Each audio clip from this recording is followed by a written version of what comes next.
जय हिंद। आज हम लोग अपना नया चैनल शुरू कर रहे हैं जिसका नाम दृष्टि क्लासेज है।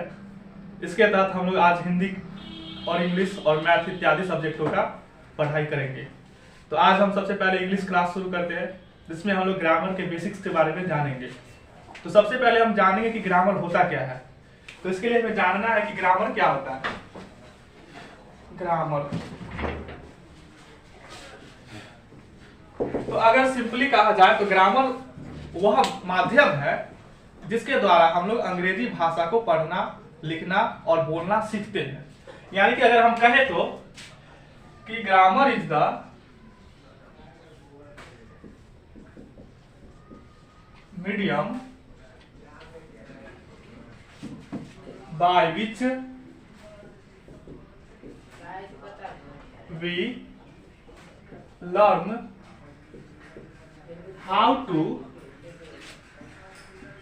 speak, read and write English correctly।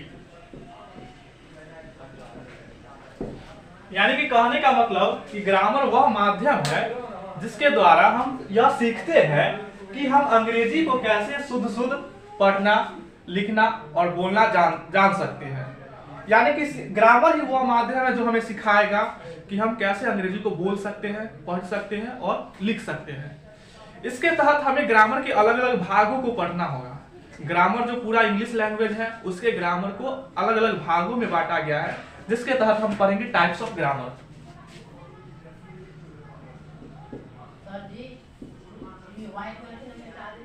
Parts of grammar. First होता है पार्ट्स इसका ऑर्थोग्राफी। ऑर्थोग्राफी अगर इसका मीनिंग पता हो तो मीनिंग क्या हो जाता है इसका? वर्ण विचार। हिंदी में से वर्ण विचार कहा जाता है। दूसरा होता है हमारा एटिमोलॉजी, शब्द विचार। तीसरा होता है हमारा सिंटैक्स, वाक्य विचार। चौथा हमारा होता है प्रोसोडी, छंद विचार। और अंतिम पांचवा होता है हमारा पंक्चुएशन, जिसे हम लोग चिन्ह विचार कहते हैं।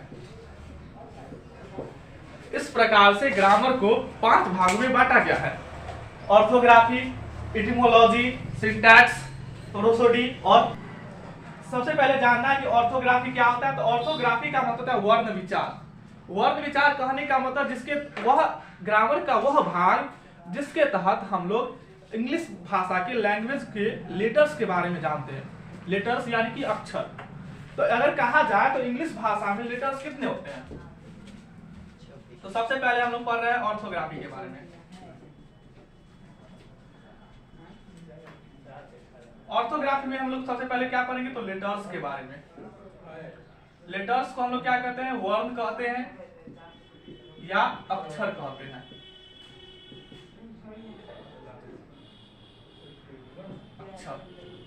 अक्षर क्या होता है? तो इंग्लिश कोई भी भाषा को लिखने के लिए, कोई भी भाषा को लिखित रूप में दर्शाने के लिए जो चिन्ह निर्धारित किए जाते हैं उन्हें हम लोग उसका अक्षर कहते हैं। जिसके तहत हमें इंग्लिश के भी कुछ निर्धारित चिन्ह हैं जिसे हम लोग उसका लेटर या अक्षर या वर्ण कहते हैं।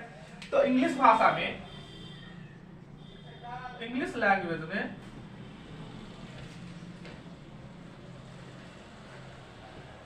कुल 26 लेटर्स होते हैं। इंग्लिश लैंग्वेज में कुल 26 लेटर्स होते हैं जिसके बारे में हम सभी बचपन में पढ़ते हैं। ए से लेकर के जेड तक, जिसको हम कैपिटल ए से कैपिटल जेड कहते हैं और स्मॉल ए से स्मॉल जेड।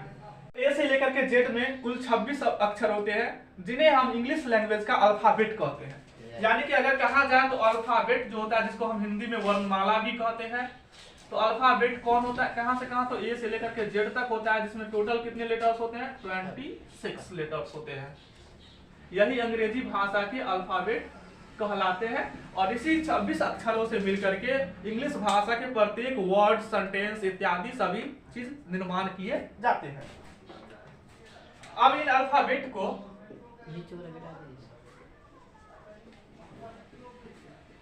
तीन भागों में बांटा जाता है।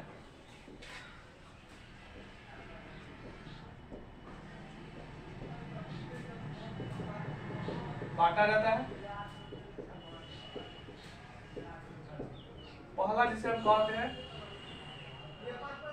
वॉवेल, दूसरा हम कहते हैं सेमी वॉवेल, जो कि हालांकि अब यूज नहीं किया जाता है, इसको कॉन्सोनेंट में ही मिला दिया जाता है। कॉन्सोनेंट तीसरा, यानी कि सबसे पहला जो भाग होता है इसका वॉवेल होता है, दूसरा ओल्ड ग्रामर में सेमी वॉवेल भी होता था, और तीसरा कॉन्सोनेंट। मॉडर्न ग्रामर में अब अंग्रेजी अल्फाबेट के दो ही भाग हैं, पहला वॉवेल और दूसरा कॉन्सोनेंट। लेकिन हम पहले सबसे पहले ओल्ड ग्रामर के अनुसार देखें तो वॉवेल 5 होते हैं, ए, ई, आई, ओ, यू। सेमी वॉवेल 2 होते हैं, डब्ल्यू एंड वाई। और बाकी जो यहाँ पर देखिए 5 और 2 7, टोटल 26 होते हैं, तो उसमें 7 घटा देंगे तो बच गए 19। तो रेस्ट 19 जो बच जाते हैं, रेस्ट 19 लेटर्स जो हमारे बच जाते हैं, वे सभी कहलाते हैं कॉन्सोनेंट्स। अगर हम मॉडर्न ग्रामर के अनुसार देखें तो मॉडर्न ग्रामर में भी वॉवेल 5 ही होते हैं, ए, ई, आई, ओ, यू। लेकिन इसमें चूंकि क्या है कि सेमी वॉवेल और कॉन्सोनेंट दोनों एक साथ आ गए हैं, तो सेमी वॉवेल के 2 और इसके 19, तो मॉडर्न ग्रामर में कॉन्सोनेंट हो जाते हैं 21, जैसे कि B, C, D, F, G, H, J, K, L, M, N, P, Q, R, S, V, W, X, Y और जेड। ये टोटल 21 हो जाते हैं। तो इतना तक हमारा था अल्फाबेट के बारे में जानकारी। फिर आगे हम लोग अगले वीडियो में मिलेंगे। जय हिंद।